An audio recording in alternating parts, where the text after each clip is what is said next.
In this video, we will learn how to create a new chart, add tags to it, then save our work. We'll start by clicking the New button from the File menu and selecting the Chart option. If you already have a charter application open, you can select New Chart from the hamburger menu. From this screen, we can click the Add Trends link or select the Add Trends button from the top. Here in the Add Trends menu, we are presented with a list of views on the left and their tags on the right. A user may be restricted on what they can see based on their permissions if tag security is enabled. Selecting a view on the left will populate the right side with the tags found within it. An arrow next to a view or node indicates there are branches beneath it which can be expanded when clicked.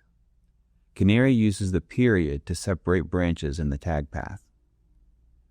Using the search bar, users can filter the tag list using keywords separated by spaces. Keywords are not case-sensitive and can be prepended with an exclamation mark to exclude those tags from the search. Once the tags have been selected, the user can select the Add button if wishing to add more tags from another branch, or Add and Close to close the window. Chunks of tags can be added by holding down the Shift key. If we click the gear icon, the user can indicate which view service to connect to.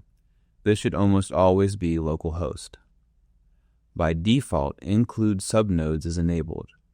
This allows the user to see all tags under the selected node and its subnodes.